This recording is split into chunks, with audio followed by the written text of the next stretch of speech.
Colocar.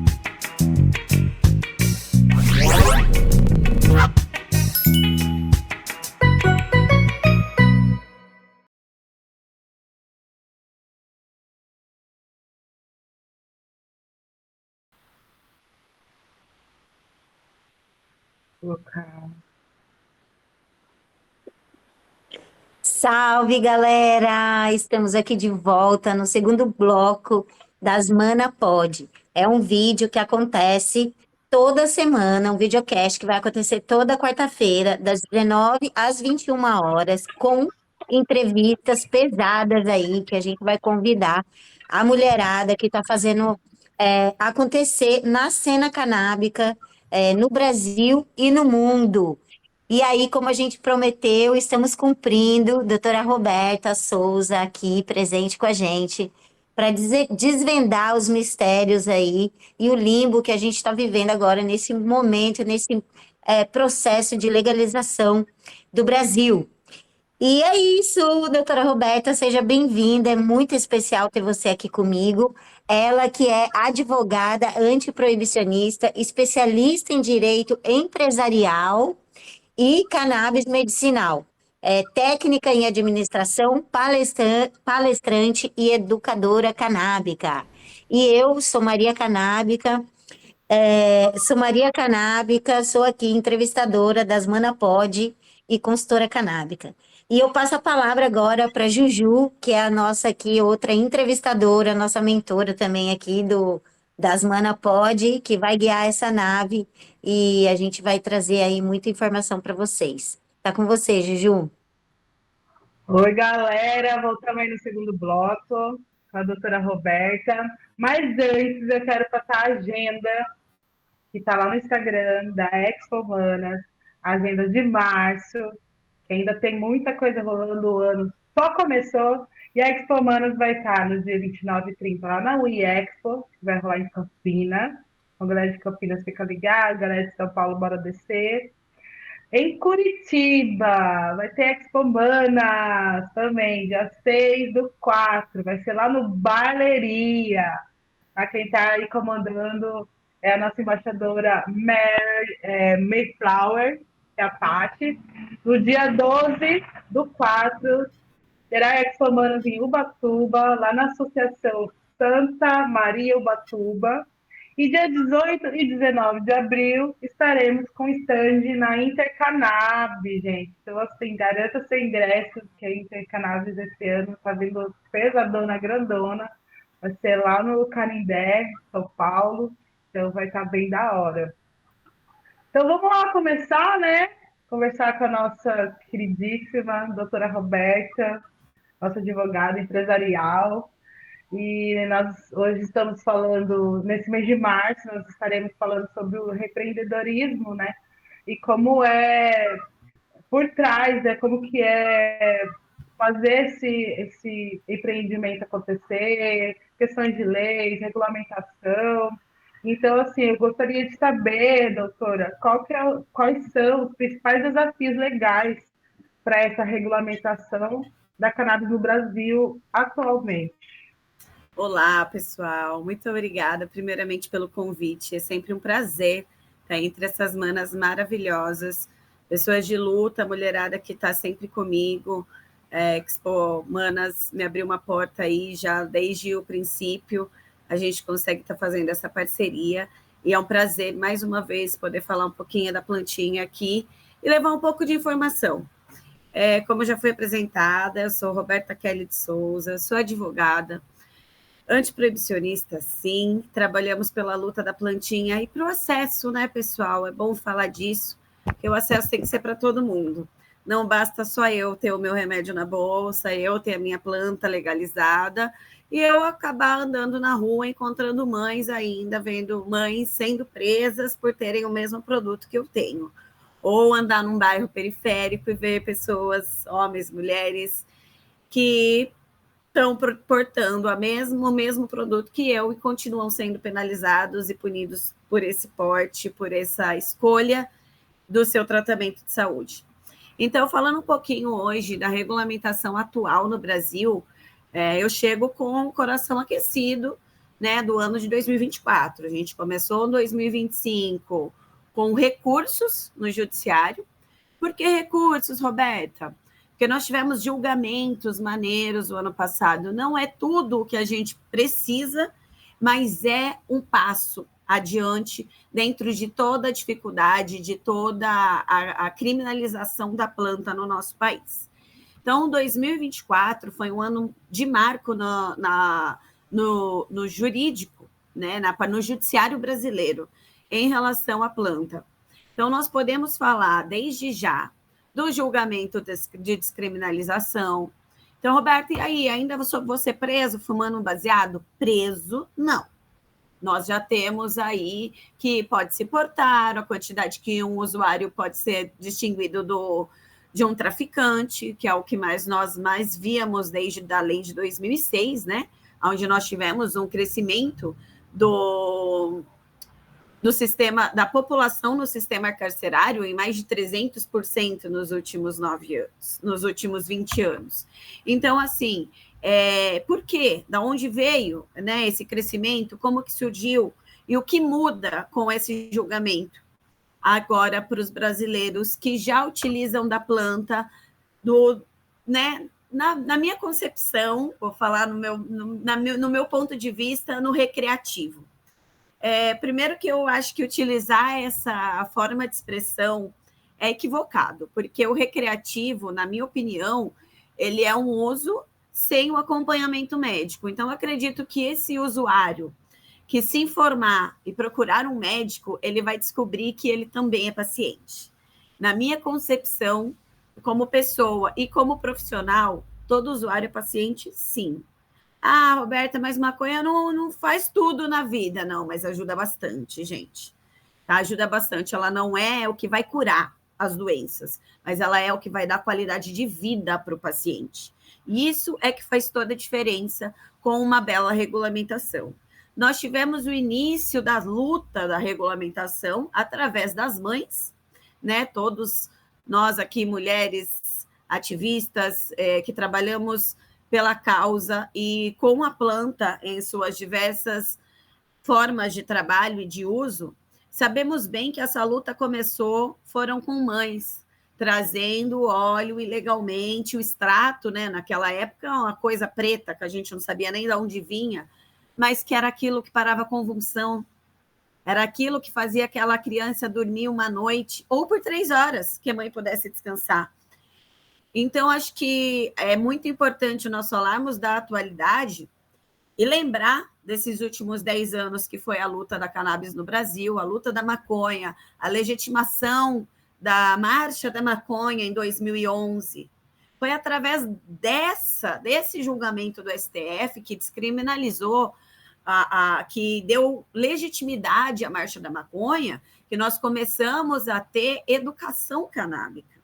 Porque nós não podíamos falar, nós não podíamos usar um brinco, uma camiseta, um boné, nós não podíamos informar a população dos benefícios que a planta nos trazia. E hoje, com esses julgamentos, nós temos uma liberdade maior para levar informação à população, para levar informação à sociedade. Então, esse andamento da regulamentação no Brasil, não tem como eu iniciar falando de regulamentação atual, sem voltar lá em 2011 e falar do julgamento da Marcha da Maconha. Porque muita gente olha a Marcha da Maconha como um movimento para os maconheiros fumarem maconha. Gente, eles não precisam. O maconheiro fuma maconha mesmo, desde quando a gente nem sabe. Não vai mudar isso. Né? Entendeu? Não vai mudar isso.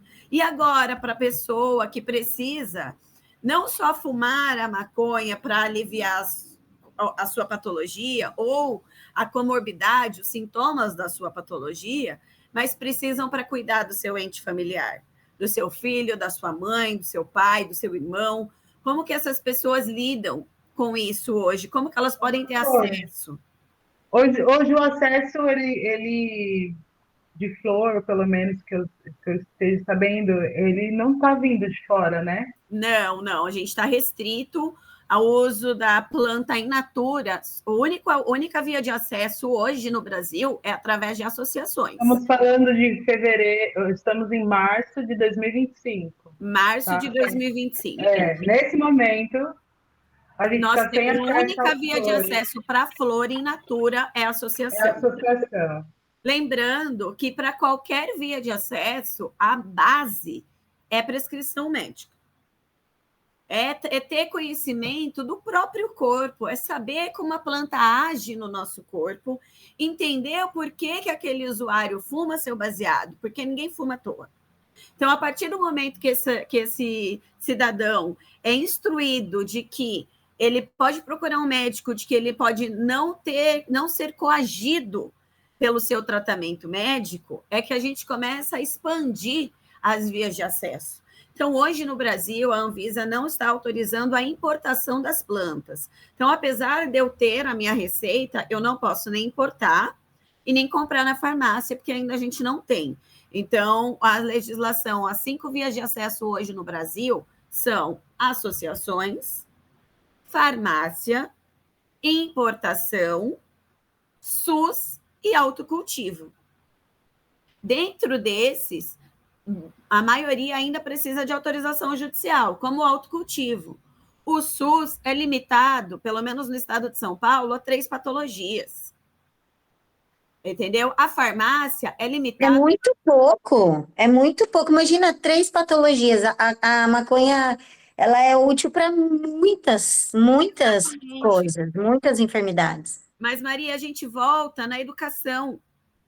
O público, a sociedade não sabe, não teve educação de entender que a planta pode ser melhor do que o Tandrilax, do que o Dorflex, do que a Neosaldina. Entendeu? Todo mundo tem lá o kitzinho. Vou viajar, vou levar o quê? Vou levar uma Neusa, vou levar um Epocler, graças a Deus eu não preciso mais... A dipirona. Entendeu? E da onde vem a sua dor de cabeça? De onde vem a tua dor de estômago? Eu fumo um baseado, doutora, porque senão eu não consigo comer. Doutora, é isso que eu estava falando na outra entrevista. Por exemplo, a gente está fadada a isso, né? Porque, assim, trabalhar em lugares, assim, públicos que você vai, os trabalhos são tudo aquelas luz branca forte na cara da pessoa, trabalho 6 para 1, como que a pessoa não vai, entendeu? Ficar mal? Ou a gente vê bastante, Maria, algumas, né, publicações e que Londres é a cidade mais cinza do mundo, onde tem o maior índice de suicídio, que as pessoas não veem o sol. Então, voltando ao Brasil e falando de uma escala de trabalho de 6 por 1, quando que o cidadão vê o sol? A falta da vitamina D, a falta da vitamina B, por si só, já leva uma pessoa para o buraco. E aí, nos falta, e é o que eu falo, a base de tudo, na minha opinião, continua sendo educação, porque não adianta eu falar somente dos julgados. 2024 foi lindo. Para quem? Foi muito legal o julgamento do STF que descriminalizou a maconha. É legal para quem? Para quem tem acesso à informação. Entendeu? É legal para mim, que sou uma advogada, que tenho dinheiro para pagar meu médico, tenho dinheiro para pagar meu agrônomo, que tenho dinheiro para pagar aquilo que o governo não nos dá, porque a legislação de São Paulo dá para o SUS de São Paulo fornece medicação para 3 patologias, todas elas voltadas para a crise de epilepsia refratária. E eu sou paciente de dor crônica e me trato com óleo. E minha mãe, que ficou 4 anos sem trabalhar, porque eu não conseguia andar de dor da fibromialgia, que se agravou na menopausa, mas a sociedade não tem informação do que a planta pode trazer de melhor condição de vida. O público, a sociedade, não tem conhecimento da diversidade dos usos da planta. A sociedade não tem conhecimento dos usos da planta.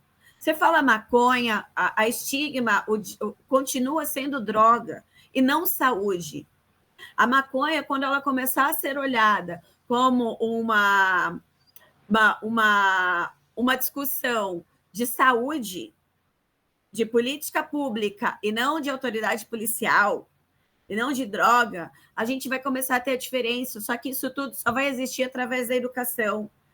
Como a gente está falando, a regulamentação do Brasil. Em dezembro, nós tivemos publicado no Diário Oficial a volta da inflorescência da planta na farmacopeia brasileira.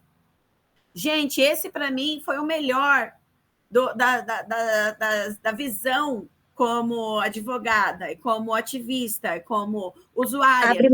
Abre muitas portas essa classificação, né, Abre doutora? muito mais portas do que a descriminalização do usuário, na minha opinião. Abre muito mais portas do que o julgamento que obrigou a Anvisa a soltar autorização para cultivo para PJ.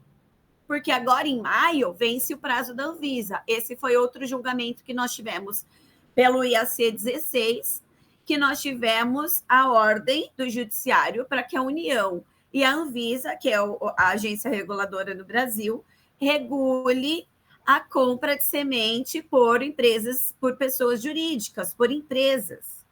Então, isso muda o quê? Isso muda mais uma via de acesso, isso vai aumentar a concorrência, que é muito bom para a sociedade, é muito bom para o cidadão. Nós podemos ter a grande concorrência dentro da busca que se tem tido do produto à base de cannabis no Brasil. Não só relacionado à planta in natura, mas a seus outros diversos tipos de produto que podem ser fabricados através dela, que também auxiliam no tratamento de saúde. Tá? É bonito falar que a maconha salva vidas, mas ela salva a vida de quem tem dinheiro, sendo que nós temos a maior população do Brasil, classe média baixa. Entendeu? Isso para a gente falar bonito. Exatamente. Falar bonito, classe média baixa, né? Entendeu? Então, assim, muito... E ficam mundos muito distantes, né? Porque, assim, um tem acesso à informação, tem informação, pode pagar, né? Até mesmo assim, né, enquanto paciente, né, eu, por exemplo, aí vai lá, você ter o direito do cultivo da planta. Para você chegar nesse ponto de você falar, não, eu quero ter o cultivo da planta, o acesso, é porque você já também está com certo entendimento da planta. Porque, e aí você consegue ter acesso ao cultivo, você consegue ter acesso à medicina, você consegue pagar uma consulta, né? Então, e o outro do lado, qual que fica? O lado do traficante, né? O lado da periferia, o lado da massa que já está marcada. É bem fácil, Maria. Eu pego a minha flor na associação. Meu vizinho vai buscar no morro. Com uma batida policial. Ficou 4 horas dentro de uma delegacia, apanhou para pegar a mesma planta que entregam no portão da minha casa com a minha receita. Então, essa disparidade, duas réguas são duas medidas, entendeu? E que, infelizmente, falando em regulamentação, ainda atende a quem tem dinheiro. Não atende uma mãe solo que trabalha o dia todo ou que não pode trabalhar porque tem um filho num grau de suporte nível 3. Onde, se ela sair de casa, o filho dela se bate, o filho dela quebra a casa, o filho dela se automutila. Então, eu falar por mim é muito bonito. Aqui, a problemática que a gente traz e que a gente tem que explanar é que não adianta ser só para mim. Não adianta ser só para você. Tem que ser para o todo. Entendeu? Por que a dipirona todo mundo pode ir no postinho pegar? E o óleo de maconha não? Sendo que o óleo de maconha a gente vai estar tratando o corpo num todo, vai estar regulando o sistema endocannabinoide, vai estar regulando o corpo num todo para agir contra uma patologia no corpo humano, e isso não é disseminado, essa informação. Por que eu bato no postinho do meu bairro e a minha clínica não sabe o que é o sistema endocannabinoide? Por que a minha ginecologista de 20 anos de formada não sabe o que é SEC? Esse tipo de Exatamente. informação. Aí é quando a gente volta na minha pergunta, Roberta, como que está a regulamentação atual no Brasil? É muito bonito chegar aqui e falar dos julgamentos de 2024 e aonde esses julgamentos estão alcançando a sociedade de fato. Porque nós Exato. temos a lei de distribuição de produtos à base de cannabis pelo SUS, aprovada desde janeiro de 2023. Começou a distribuição em julho de 2024. Em Nossa, dezembro de 2024, sabe quantos pacientes tinham sido atendidos? quantos? Fala pra gente. 37. Que absurdo. E porque, como você falou, é muito limitado o leque de enfermidade que eles podem. Eu vou Além do que, além, nem sei, nem esse pontinho aí, mas eu volto na informação, eu volto na educação. Sabe por que não alcança mais população? Porque você encontra a mãe de um autista na rua e pergunta para ela se ela conhece óleo de cannabis. não Se ela conhece. Não, a mana, você não sabe. é É sobre uma, isso. é uma reação de cadeia é uma reação em cadeia do envenenamento, tipo assim. E sim, as mães que os filhos têm autismo não sabem. Esses dias eu estava com uma mãe que o filho dela tem autismo e síndrome de Down. E eu falei para ela, você conhece o óleo de cannabis e tal e tal? E aí comigo ela super se abriu, assim, ela meio que interessou, mas ela tem ainda né, um receio assim. Mas aí, né, no momento da conversa, a mãe dela chegou. Guria, você precisa ver, ela ficou apavorada que eu tava falando aquilo com ela, entendeu? Então é isso. A gente estava conversando com a Bia também no primeiro bloco e ela bateu na mesma tecla. A gente precisa de informar. As pessoas precisam de informação, né? E é por isso que a gente está aqui, porque assim, eu também passei por um processo há pouco tempo que eu chegava, meu pai estava, né, passando doente e tudo, e eu lá no hospital e eu falava com o médico sobre a maconha, sobre a cannabis, e como ainda é hostilizado, né? Eu passei uma situação em dezembro, um amigo sofreu um acidente em Florianópolis e eu fui auxiliar a família na parte jurídica mesmo do que eles precisavam de assessoria. Quando eu cheguei no hospital para visitá-lo, o dano que o acidente tinha causado era muito sério e era um dano neurológico muito grave. Na verdade, ele teve vários danos no cérebro. E aí eu perguntei para o médico, isso interrompeu a sinapse cerebral, interrompeu a sinapse entre os neurônios? Aí o médico já me olhou assustado pelo nível da pergunta. Ele falou, é isso. Eu falei, o grupo neurológico do hospital já faz tratamento com produtos à base de cannabis? Não, doutora, não pode, porque a cannabis mata a pessoa. Falei, gente, eu acho que eu estou estudando errado. Aí falei, vamos questionar, porque eu sou da pergunta. Doutor, então aqui a situação dele é um dano cerebral, onde ele teve um trauma, um trauma cerebral e os neurônios não estão se conectando, é a sinapse, é isso, é isso. E o senhor sabe o que é sistema endocannabinoide? Ele me respondeu que não. Entendeu? Então, a partir desse não, eu tive que ensinar ele o que era. Aí o médico parou, me ouviu, falou, doutora, eu vou chamar a equipe médica toda, vou fazer uma reunião, porque da forma que a senhora está me explicando, realmente seria o caso do uso do produto à base de cannabis. Que no caso dele, que estava entubado, obviamente não seria o óleo, mas ele precisaria de algo que ativasse o SEC para começar a regulação dele e para que os neurônios voltassem a se conectar, voltassem a ter a sinapse. Óbvio que de imediato eles não podiam, porque não tinha como. Pode ser que a movimentação neural no cérebro dele pudesse ter danos que a medicina ainda não soubesse explicar. Pois bem, iniciamos o tratamento com a pomada na palma da mão e na sola dos pés, no uso tópico. Esse homem, Pomada de THC, THC, com THC, alto tá? THC. Com THC.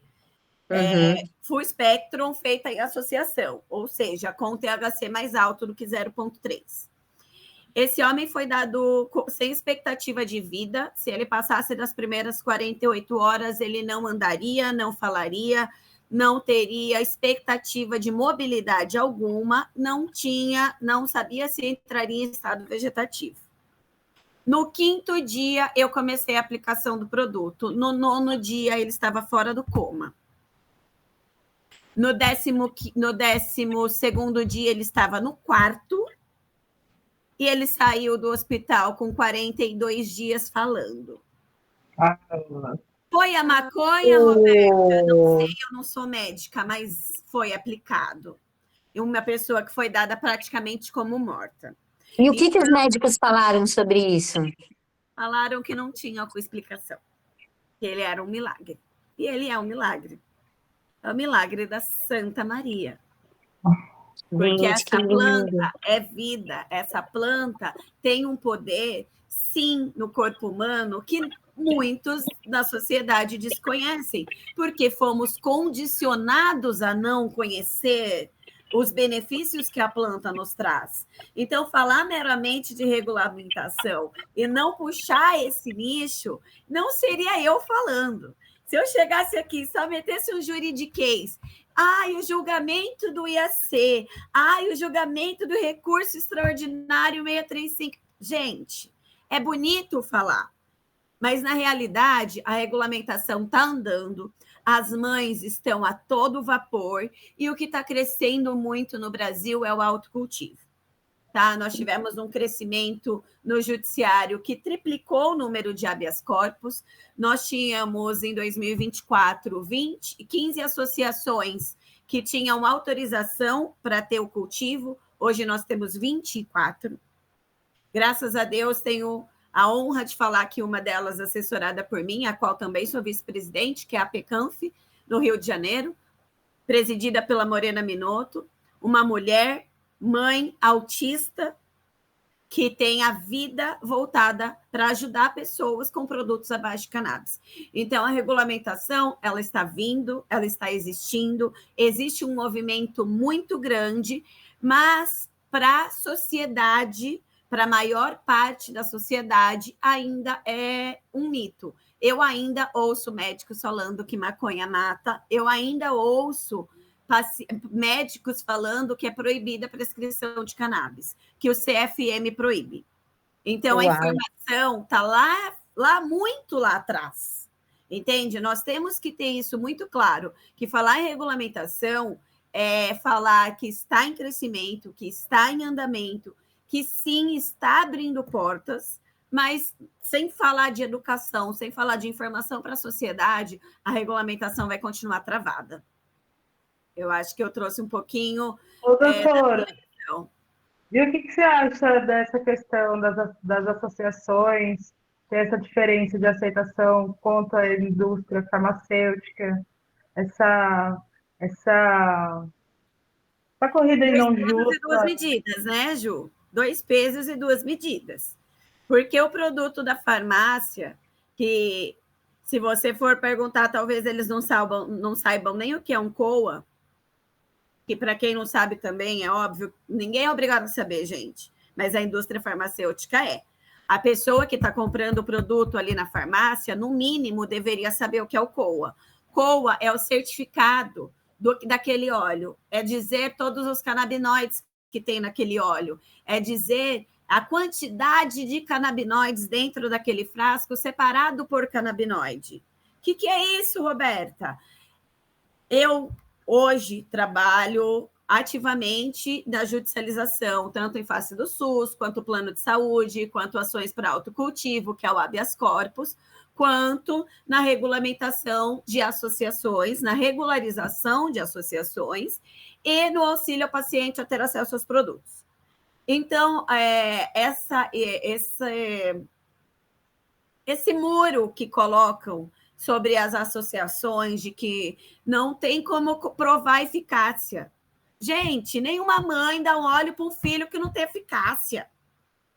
Você me desculpa, é mãe. É mãe. Como? Não é óbvio. Você acha que a mãe... Não, a mãe vai querer o melhor para o filho, né? Então, muitas das vezes, respondendo aí, Ju, essa disparidade de informação, volta tudo na informação, gente. Volta tudo na educação. Porque a sociedade não é educada para saber o que são canabinoides, para saber o que é SEC, o sistema endocannabinoide, para saber que o óleo produzido artesanalmente, ele vai ser um óleo full spectrum, que vai ter a composição do THC, porque o nosso Brasil, o clima do Brasil, para se plantar só CBD, gente, é só as indústrias, tá? Para quem não sabe, o CBD é uma molécula que se denigre no calor. Então, se nós tivermos uma temperatura acima de 40 graus centígrados, não vai ter molécula de CBD. Então, assim, o poder da indústria farmacêutica é levar para o mercado um produto que vai ter toda a formalidade do produto registrado na Anvisa. A associação não tem essa obrigatoriedade de ter o produto cadastrado na Anvisa, porque não vende na farmácia. Então, essa disparidade de regulamentação acaba gerando dúvida para o paciente quanto à qualidade do produto que ela compra em associação. Então, venho eu hoje para dizer que os produtos de associação são altamente confiáveis.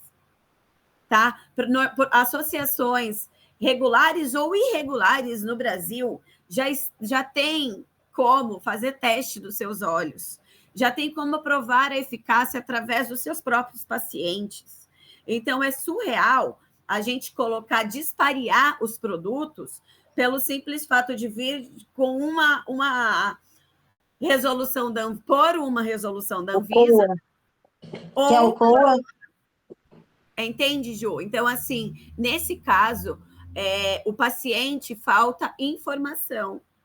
Falta o paciente ter informação sobre a patologia do paciente, sobre o tipo do óleo, o tipo do produto que ele está utilizando. Tem criança que não consegue tomar óleo, precisa de uma gami. A gami não pode vender. A gami é proibido. Não pode ter produto alimentício. Mas uma criança só toma a dose do remédio dela se der numa colher de chocolate. Como que você acha que essa regulamentação chega assim, para poder abrir associação para vender esses produtos, para abrir mais receitas?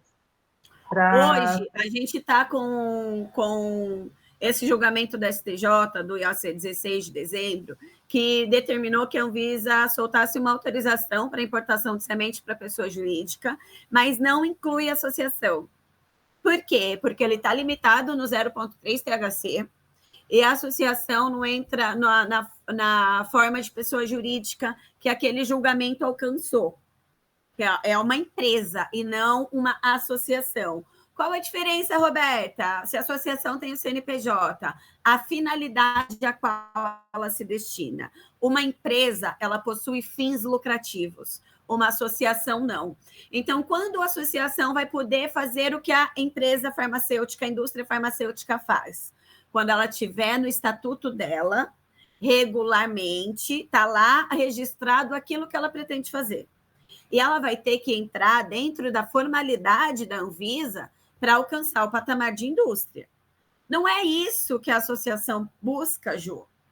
Então, falar numa igualdade entre uma associação e uma indústria farmacêutica, na minha concepção jurídica, é surreal.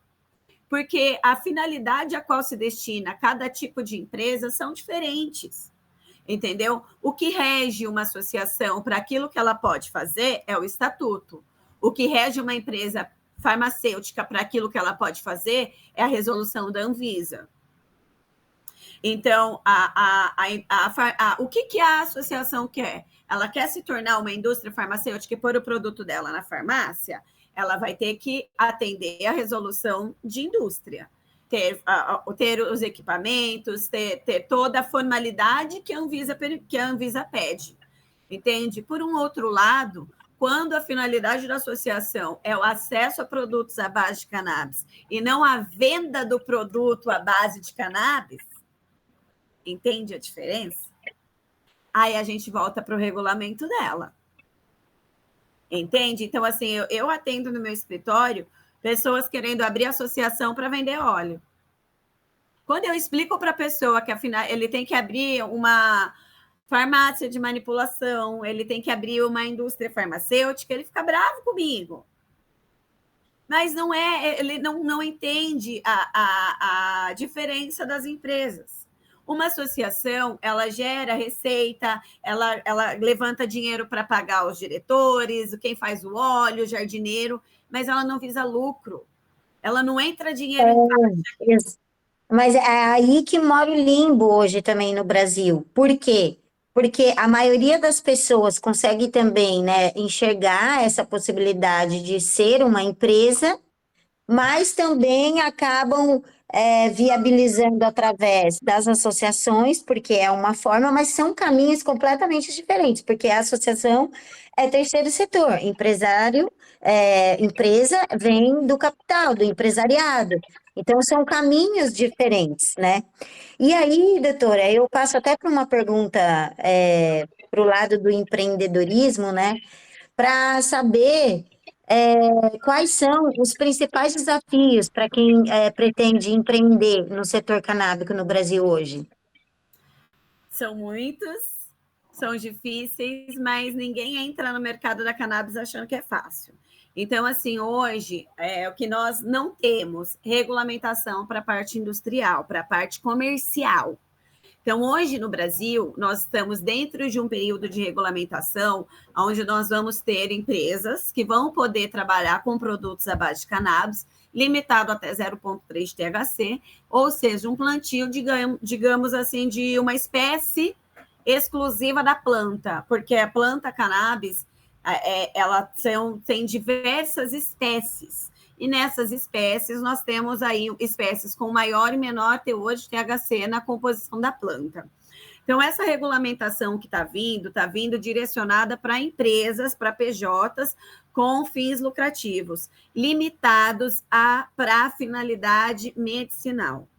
Então, quando a gente fala de uma regulação para a parte comercial, como que as empresas estão se virando no mercado no Brasil, é sem trabalhar com a planta efetivamente.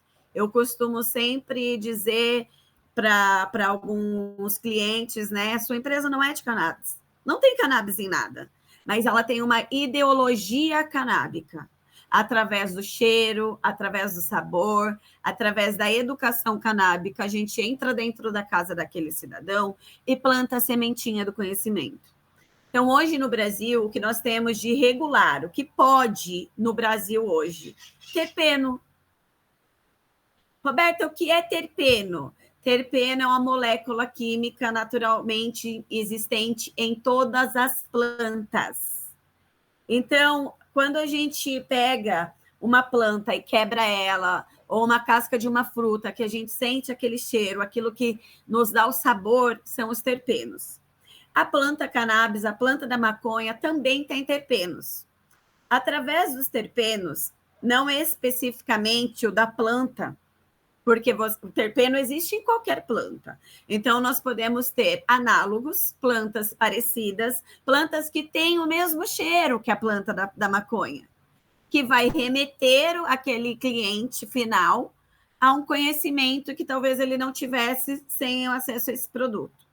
E levar para ele essa informação e fazer a busca do que é maconha. Mas o que é Super Lemon Haze? É uma espécie que tem um cheirinho, um gostinho de limão. Mas isso aqui parece muito o cheirinho de quando eu como um chocolate que tem chocolate com limão ou com laranja, assimila. Porque a molécula existente naquela planta é análoga à molécula existente à planta da cannabis. Então, hoje, a gente encontra várias barreiras para trabalhar com maconha no Brasil. A única forma lícita de trabalhar com maconha no Brasil hoje é através de associações, tá? Para se fazer distribuição de produtos para associados, não para venda no comércio. Então, aí é que está a diferença. Empresas para trabalhar com licitude no Brasil têm que se atentar a isso. A ideologia, levem educação, levem informação. A planta em si, hoje não tem. A gente não tem uma expectativa, gente, de uma regulação para se vender os produtos de cânhamo na prateleira do mercado. E eu vou além. Essa regulação pode sair agora, em maio. Quem vai saber que 100 gramas de farinha de cânhamo tem 30% mais proteína do que 100 gramas de carne vermelha? Entende que quando a gente fala de regulação, de regulamentação, eu volto a dizer, a gente vai voltar à educação. Porque enquanto a gente não conseguir levar informação para o maior número de pessoas que a gente pode, isso é o que nos une aqui, né? Poder falar da planta e levar isso para o maior número de pessoas, a gente vai ter regulamentação, a gente vai ter indústria trabalhando, a gente vai ter produto sendo feito e a gente vai ter empresa falindo. Doutora, mas em algum momento isso esbarra na apologia? E a apologia é crime? Exatamente. Temos o peso e a medida. Então, assim, esbarrar na apologia é você incentivar a pessoa a usar droga deliberadamente, ou, desculpa, vou mudar a palavra, a usar um produto deliberadamente, uma substância, porque droga a gente compra na farmácia legalizado, né? Então, a expressão droga que costumam utilizar, e que a sociedade foi imposta, foi condicionada a utilizar, é a partir desse linguajar, a partir dessa educação que nós temos que mudar. Entende? Porque, na minha concepção, tanto pessoal quanto profissional, não vai adiantar a gente ter a regulamentação e a pessoa não saber para que serve.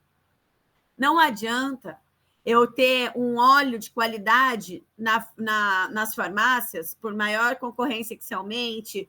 Hoje nós já temos mais de 40 produtos que são vendidos na farmácia, que as pessoas não sabem para que serve. Entendeu? Se a gente falar aqui das diversas propriedades da planta, a gente vai entrar no alimentício, a gente vai entrar no têxtil, a gente vai entrar na construção civil.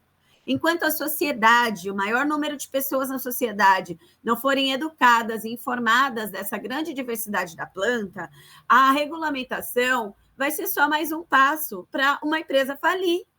Porque eles vão achar que vai vender, mas vai vender para quem? Vai vender para mim, para você, para meia dúzia de gato pingado que tem informação? Entendeu? Eu fui bater na prefeitura da minha cidade aqui. Oi, secretário da Saúde. Vamos educar os médicos e os enfermeiros para eles aprenderem a dosar, aprender a acompanhar o paciente? Não, a gente não fala de maconha aqui na cidade. Vai resolver isso lá no governo do estado de São Paulo. Ah, isso daí, doutora, vai lá. Se ela nos fala com Tarcísio, vai falar com Tarcísio. É deboche. Entendeu? Fui bater na OAB da minha cidade, OAB de Jundiaí, Comissão de Saúde, de Direito à Saúde. Me responderam que eu não sabia o que eu estava falando. Falaram para eu montar um projeto para provar que a planta tem eficácia na saúde. Eu sou advogada, gente, eu não sou médica. Eu estou falando do direito que o paciente tem de ter acesso aos produtos. A eficácia do produto já está mais do que comprovada. Mas eu fui condicionada a montar um projeto científico para a OAB da minha cidade.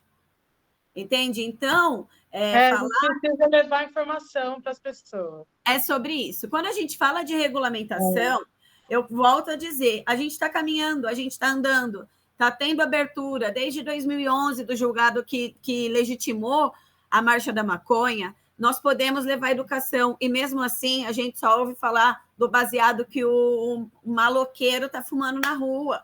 E a gente ainda ouve chamando o cidadão que fuma o baseado dele de maloqueiro. A pessoa que trabalhou o dia todo e prefere fumar um baseado do que tomar um copo de cerveja, do que tomar uma dose de uísque, que vai acabar com o restante do corpo dele, ao contrário do que a planta pode fazer no nosso corpo. Então, assim, A gente está tendo aberturas nas regulamentações, a gente está andando a passos curtos. Não é o que a gente quer? Não, está longe de ser. Porque o que a gente busca verdadeiramente com regulamentação é para que toda a sociedade possa ter acesso.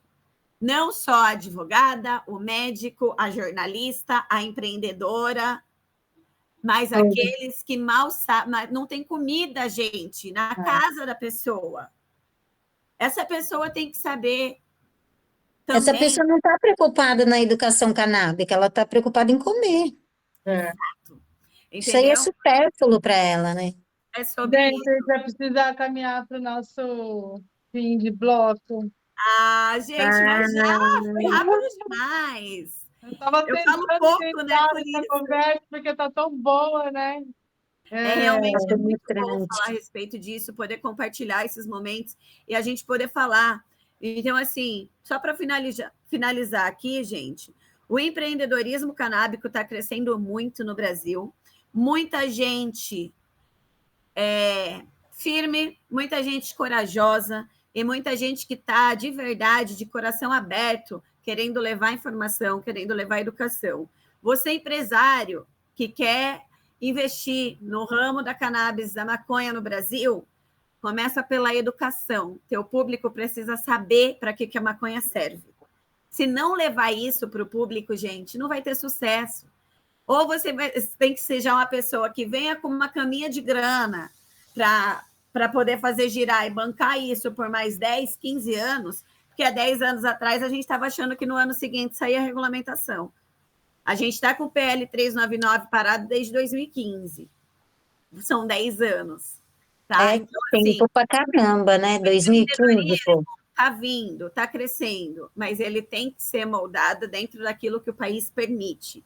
Não queiram sair plantando e achando que vai ter para quem vender, porque não é tão fácil assim, gente. Não é. Tá? Eu faço plano empresarial, eu faço planejamento empresarial para empresas, e quando eu chego nesse ponto, as pessoas ficam bravas comigo.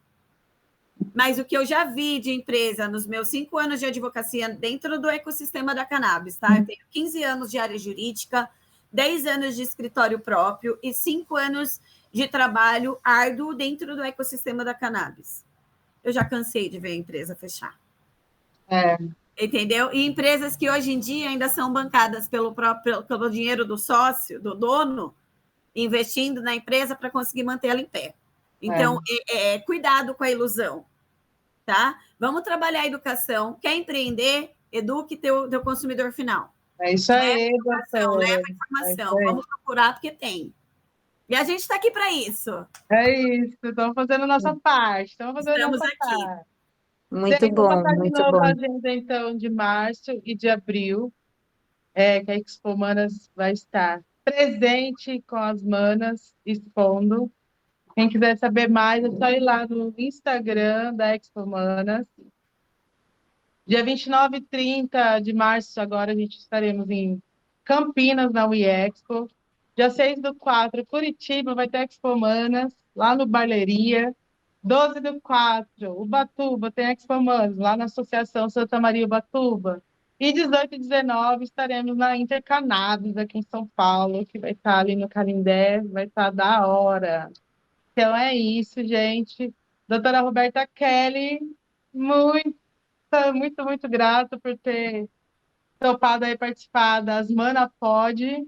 Eu que agradeço, muita informação, foi muito legal. Eu quero agradecer muito vocês, quero continuar fortalecendo aí nosso movimento e chamar o público aí, pessoal, curtir lá, Expo Manas. Somos um coletivo de mulheres na linha de frente, trabalhando para que muito mais pessoas possam ter acesso à plantinha. Vou deixar aqui também meu Instagram, quem quiser ter mais informação, quem precisar aí de uma assessoria jurídica para acesso à planta ou empresarialmente falando, pode buscar lá no Instagram, EAI, doutora, por extenso, roberta.sp.